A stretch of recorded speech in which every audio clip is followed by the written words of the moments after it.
Good afternoon, YouTube. I got a late start on anything else today because I was spending the morning cutting down this oak tree. She is a big, beautiful tree, um, but unfortunately, it's casting too much shade onto the pool from sunrise till about 1 p.m. It's shade, and it just makes for usage of the pool a little bit. You got to wait. It takes longer for the pool water to heat up. Swimming in the morning is rather cold when it could be nice if it was, hit with the sun. So the other reasoning is it drops acorns, it drops leaves, and it drops sticks. Lots of bugs fall off it. Just unfortunately for it, it's in a bad spot. But we've got well over 30 oaks on this property, and I'm okay with cutting one down. It'll get used, it'll get burnt in the fireplace, and then a lot of it is going to get used in projects. I actually have an idea for a pretty simple workbench I want to make out of the trunk, just something that I can, really beat on and carve on and whatnot, and not have to worry about damaging.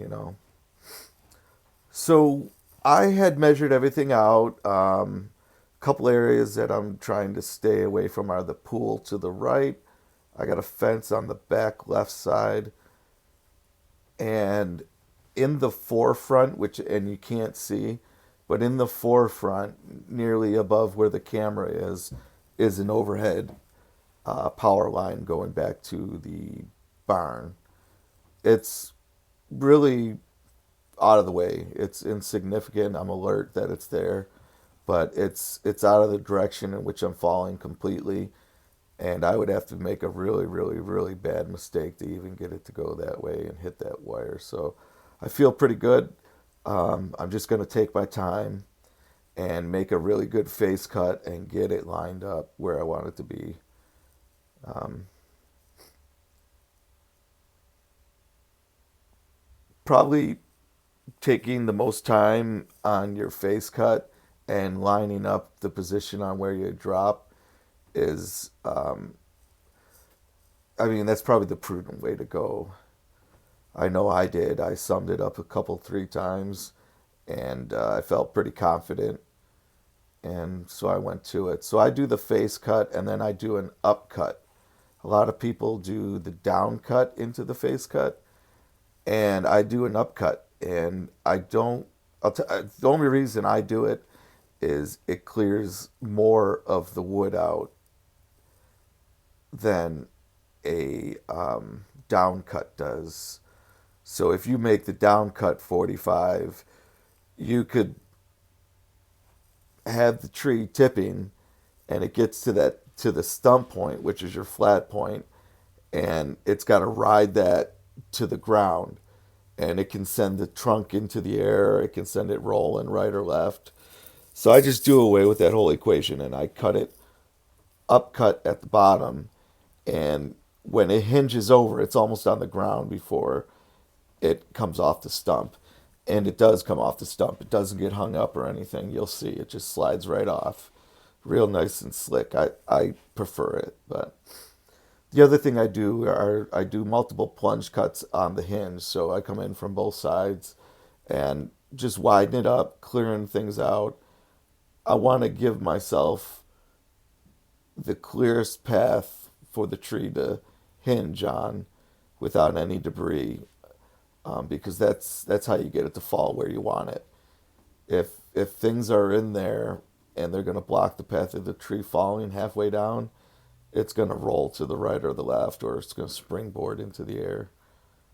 Just all bad things. So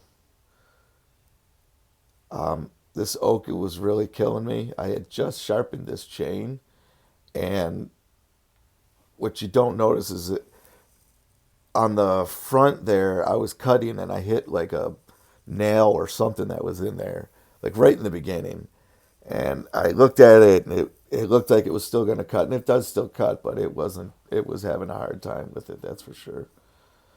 So now your back cut needs to line up with your face cut. I I like to keep them parallel, but I offset mine either higher or lower than the face cut. And the reason I do that is it leaves me a nice strip of wood to hold the tree up. Sometimes if you cut it equal,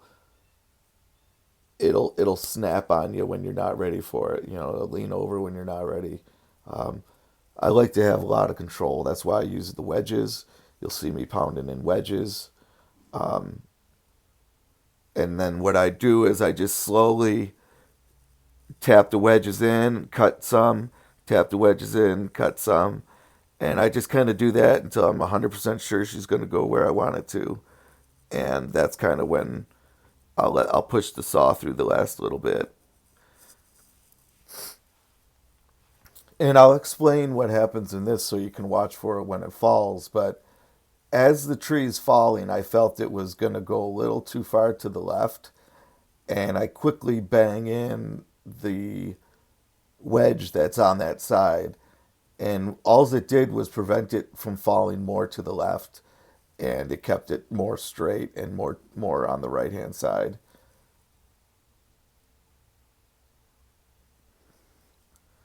I don't really know where I'm at in the cut. I can't quite remember at this point, but I think I'm getting close to the tree falling over.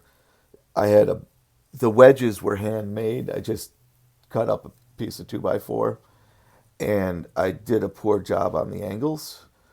So one of the wedges was nearly useless. It keeps falling out and everything. But I just prefer this method. Take my time with the instead of just cutting right through and making cuts right through.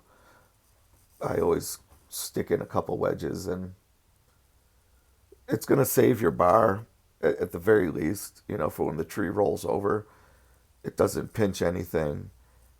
Um, you can kind of pre-load the tree, and by that I mean you can pound those in and really get the tree wanting to lean. So when you give it that next little cut, it's preloaded and it'll go right away. You don't have to bang on those anymore. Or you could do what I do. I cut it very, very, very slim, and then I bang in my wedges and make sure that it's tilting it. And I try to sometimes just fall the tree just with the wedges.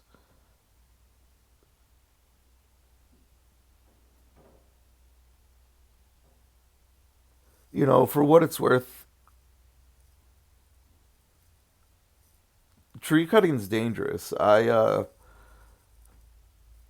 I feel very comfortable doing it, but I've had mishaps. Um, but I really believe you can limit your mistakes by just keep looking around, check, check, check, recheck. Um, Always looking out for people and animals. You know, the dogs are nowhere around. I didn't want them around here.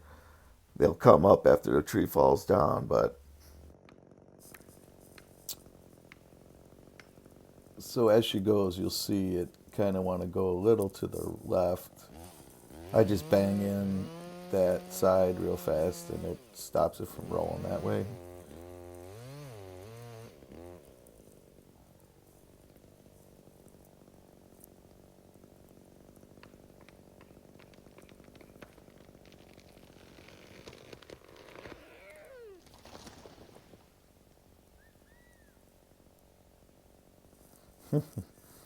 It's always good to have the kids cheering me on.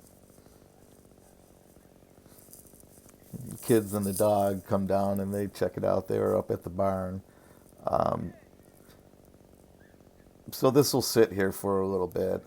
I'm in no hurry to cut it up. I just wanted to get it down before sap and stuff started flowing through it and it became much heavier. oak is big and heavy to begin with, and if you let it get laden full of sap and water from the growing season, it'll be that much heavier. So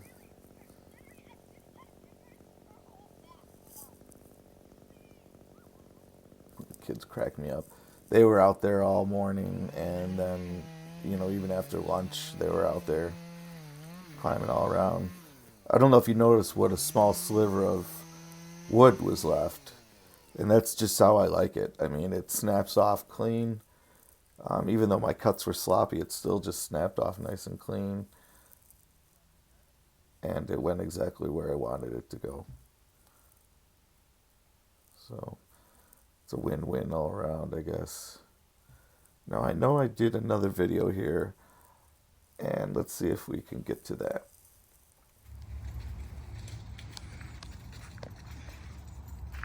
I thought I'd include this video. You can see how close it was to the fence line. I had plenty of room. It looks like on both sides, so it landed in a really great spot.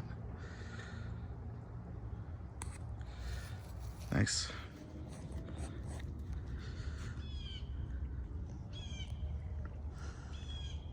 So I had to get it between the pool and the fence that's behind the tree. So it couldn't be any more that way. I could have landed a little more that way, but I'm happy. Big tree. I don't know what the trunk is, but